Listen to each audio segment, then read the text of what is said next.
Bom, eu já começo o programa de hoje conversando com a Cássia Rodrigues, que é psicóloga e vai falar pra gente sobre o estresse, como a gente pode controlar o estresse. E convidei também a especialista em medicina do sono, a doutora Jéssica Polese, que é pneumologista, para falar sobre a síndrome da cabeça explosiva. Obrigada pela presença de vocês aqui hoje. Mas eu quero falar primeiro sobre o estresse no trânsito, que tem gerado muita violência e até casos de morte aqui no estado. Veja só. Imagem da intolerância. Dois homens discutem no trânsito. Cada um diz que foi fechado pelo outro.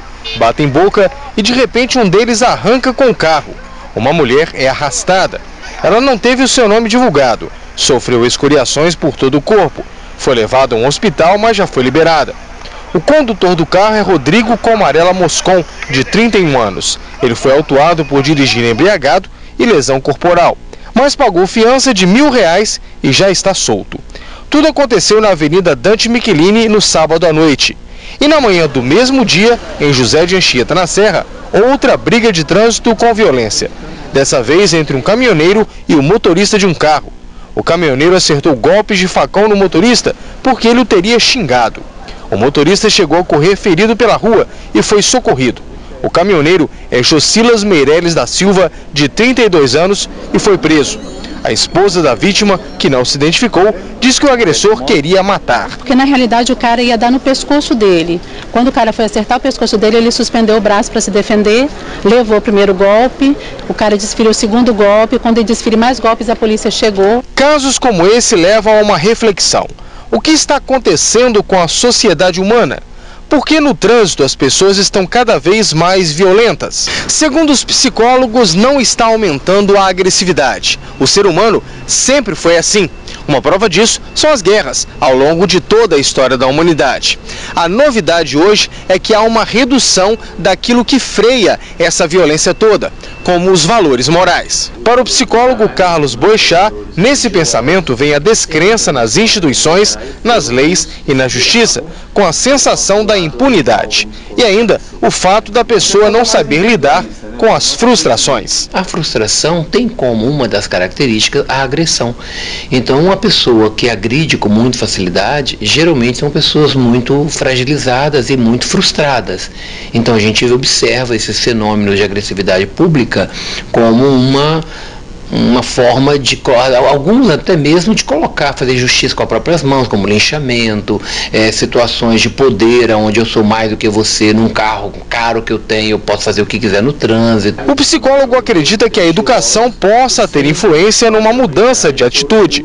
A Secretaria de Segurança aposta nisso e investe em campanhas educativas. A ideia surgiu após uma constatação. Pelos números da CESP, 40% dos homicídios do estado são cometidos devido a reações violentas e emocionais. Desde os crimes passionais até as reações explosivas por causa de uma briga. Os filmes da campanha exibidos na TV mostram situações corriqueiras, como uma fechada no trânsito e uma ideia. É melhor deixar para lá. Sua paz vale mais do que fazer valer sua vontade nessas ocasiões. Esse tipo de campanha eles têm um propósito, chamar a atenção da sociedade e levar a reflexão, inclusive os meios da mídia, para que eles possam discutir isso com a sociedade, possam apresentar os pontos de vista de diversas pessoas, porque isso é democracia, é importante que a gente discuta esse tema e é importante que a gente tenha consciência de que é necessário resolver os nossos conflitos na base do diálogo, na base da conversa e não na base da violência. Infelizmente, né, nós começamos esta semana, né, com aquela imagem, né, daquele atropelamento por causa de uma briga, uma discussão entre aqueles dois motoristas. E eu queria começar falando sobre estresse, Cássia, porque assim, esse estresse que está ali no trânsito, ele também está sendo colocado para fora no trabalho, na família. Quer dizer, como a gente pode identificar que o estresse está tomando conta da gente? Primeiro a gente tem que entender a diferença entre estresse e agitação. Tem pessoas que são agitadas, que fazem 40 coisas ao mesmo tempo, mas não são estressadas. O estresse tem a ver com a paz interna, tem a ver com algo que está dentro de você, não fora de você. Tem gente que consegue fazer 40 tarefas, 20 tarefas e não é estressado. E quando é que a gente percebe que a gente está estressado? O psicólogo ele foi muito feliz no que ele falou. O boi-achar, na verdade, você não dá conta de administrar quem é você. Toda vez que você não dá conta de administrar quem é você adquire um carro, um poder, ou um carro. Quer conhecer alguém, dá poder, dinheiro e fama, né? Aí vai mostrar quem é a pessoa. E nesse momento vai sair quem está dentro dele. A gente tem que aprender a se conhecer. É o autoconhecimento que o Sócrates falou antes de Cristo, 300 anos, e até hoje está valendo. A gente tem que saber quem nós somos. Por exemplo, tem gente que na hora que pega o carro, ele vira um monstro. Então ele tem que saber que ele vira um monstro na hora que ele pega o carro, para ele ter o autocontrole. Auto, toda palavra que é auto vem de dentro da gente. É eu dominando o controle. Para você não ser estressado, você tem que ter autocontrole, autoconhecimento, autoestima, tudo que começa com auto. E aí você vai ver algo que acontece, alguém te fecha, que é normal. O Vitória está ficando um trânsito já de 4, 5 quilômetros. Que bom, bendita modernidade. Só que a gente tem que aprender a viver essa questão que antes a gente não vivia.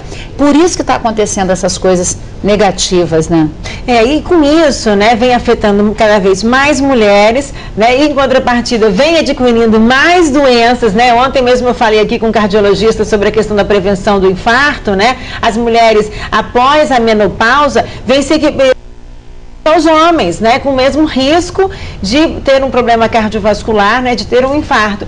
E isso acontece também com a mulher com distúrbios do sono. Né? Existe uma síndrome chamada cabeça explosiva, em que a pessoa tem como se ela ouvisse trovões ao dormir. Isso vem refletindo no sono dela e estragando o dia dela todo. É isso que acontece, doutora Jéssica? Sim.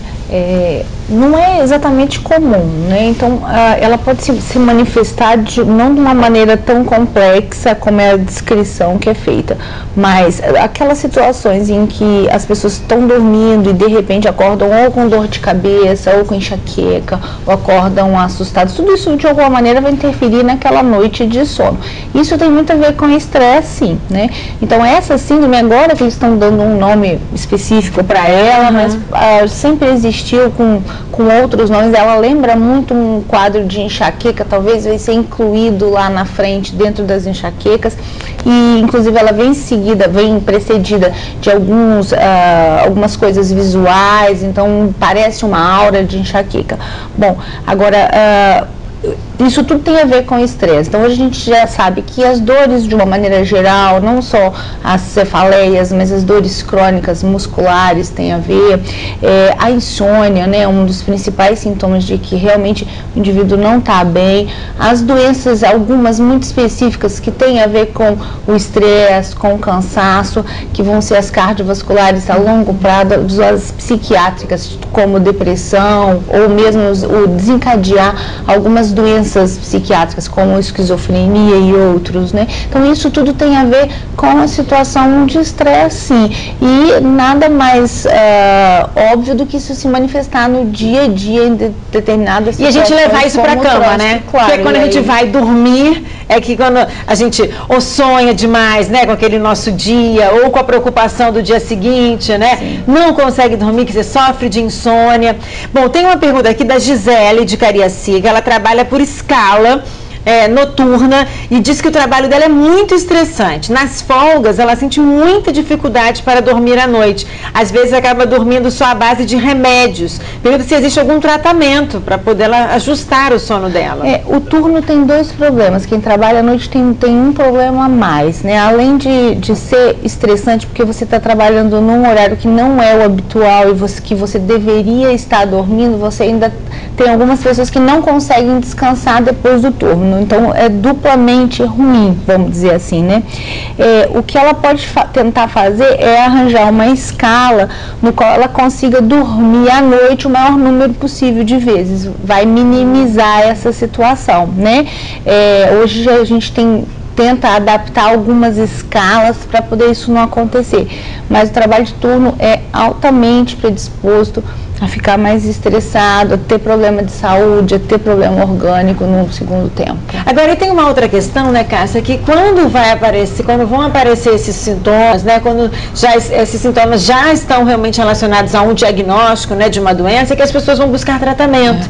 Só que é possível a gente tentar, é possível, na verdade é uma pergunta, né? Assim, é possível a gente tentar não chegar nesse limite? A gente leva a nossa vida até o último limite. Porque as pessoas ainda têm um conceito muito errado de que procurar psicólogo é para doido.